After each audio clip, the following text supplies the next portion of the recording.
예, 언론인 여러분 반갑습니다. 새해 복 많이 받으시기 바랍니다. 우리 국민의힘에서는 새해에도 이런 기자간담회를 비롯해서 언론인과의 소통 및 국민과의 소통을 확대하기 위해서 앞으로도 최선의 노력을 다하도록 하겠습니다. 새해 벽두부터 대한민국의 국격과 국익을 훼손하는 외교 대참사가 벌어졌습니다. 우리 야당에서 필리버스터까지 하면서 반대했음에도 불구하고 더불어민주당이 일방적으로 강행 처리한 정보통신망법 개정안에 대해서 미국 국무부가 공식적으로 표현의 자유를 약화시키고 미국 기반 플랫폼 기업의 사업에 부정적인 영향을 미친다라고 하면서 중대한 우려를 표명했습니다. 관세 협상으로 불거졌던 한미 간 통상 마찰이 다시 발생할 수 있다는 매우 심각한 경고 신호입니다. 이번 사태의 책임은 전적으로 이재명 정권과 더불어민주당에 있습니다.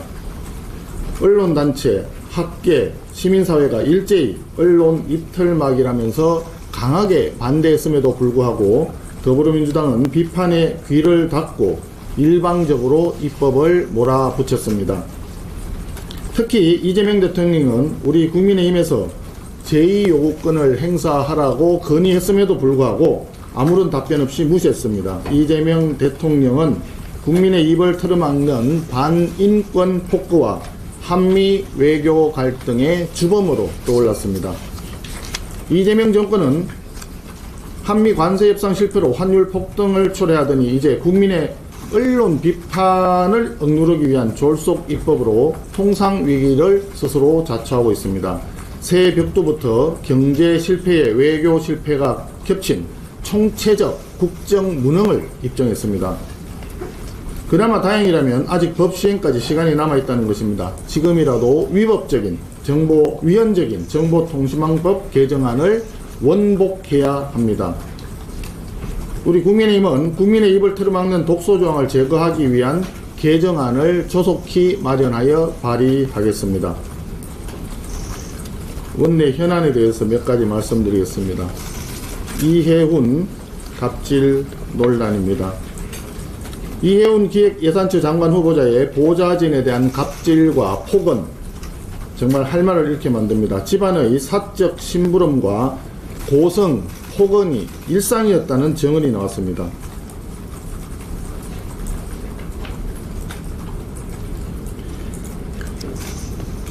예. 과연 형수님에게 현란한 욕설을 내뱉었던 이재명 대통령이기에 인턴에게 입에 담기 힘든 막말을 내뱉은 이해훈 후보자도 별일 아니라고 선택한 거 아니냐라고 하는 시중의 우스갯소리가 들립니다. 유유상종이라는 이야기겠죠. 또다시 터진 대형 인사 참사입니다. 결론적으로 정부의 인사검증 시스템이 완전히 붕괴되었다는 뜻입니다. 최소한의 검증과 세평조회만 했더라도 이런 사람을 장관에 지명하는 일은 없었을 것입니다.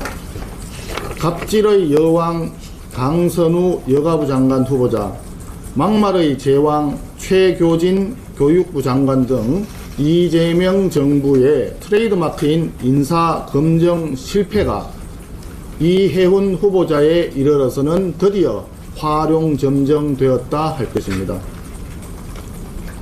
후보자의 개인 자질과 세평, 역량은 검증하지 않고 오로지 정치적인 이익과 대통령의 친구 또는 변호사 챙기기에만 매달린 사사로운 인사의 결과가 이러한 대참사를 낳았던 것입니다. 이재명 대통령은 이해훈 후보자 지명을 즉각 철회하기 바랍니다. 강선우 관련입니다. 더불어민주당이 어젯밤 이춘석 전 법사위원장에 의해서 또다시 소잃고 외양간 고치기식의 징계쇼를 벌였습니다. 이미 탈당했는데 제명이 무슨 의미가 있습니까?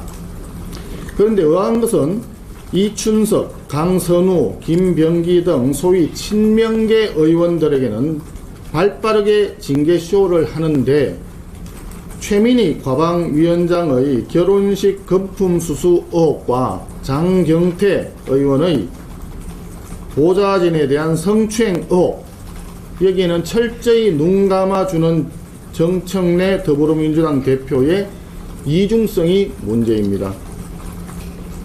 혹시 친명유죄, 친청 무죄입니까?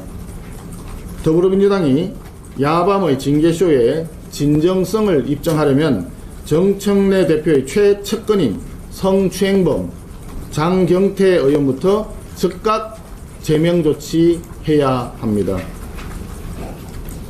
더불어민주당은 보여주기식 솜방망이 징계쇼로 얼렁뚱땅 넘어갈 생각하지 말고 강선우, 김병기 의원을 포함한 당내 대규모 공천 헌금 수수 의혹에 대해서 엄정한 수사를 자처하십시오. 더불어민주당이 그토록 애지중지하는 특검 수사, 만병통치약처럼 생각하는 특검 수사는 이럴 때 사용하라고 있는 것입니다. 즉각 특검을 실시할 것을 강력히 촉구합니다. 서해 공무원 피살 관련입니다. 오늘 서해 공무원 피살 사건 은폐 의혹 재판의 항소 기한 마지막 날입니다. 이재명 대통령과 김민석 총리가 대놓고 공개적으로 항소 포기를 직접 주문했습니다. 이제 국민 눈치 볼 필요 없다. 대놓고 노골적으로 항소를 포기하도록 외압을 가하고 있습니다. 이러니까 대장동 일당에 대한 항소 포기 외압도 그 진상을 충분히 국민들은 짐작할 수 있습니다. 대한민국 공무원이 서해바다에서 북한군의 손에 잔인하게 목숨을 잃었던 사건입니다. 마땅히 항소해서 끝까지 진실을 명명백백하게 국민께 밝혀야 할 것입니다. 마지막으로 통일교의 정치권 유착 의혹에 대한 조속한 특검 실시를 다시 한번 강력히 요구합니다. 이미 통일교 특검, 통일교 게이트에 대한 특검 도입은 여야 간에 합의된 사안입니다. 김병기 원내대표가 그만두기 전에 이미 여야 원내대표 간에 상당 부분 의견 교환이 이루어졌던 상황입니다. 그리고 대장동 항소 포기 외압 사태에 대한 법사위 국정조사도 조속히 실시할 것을 다시 한번 촉구합니다. 이상입니다.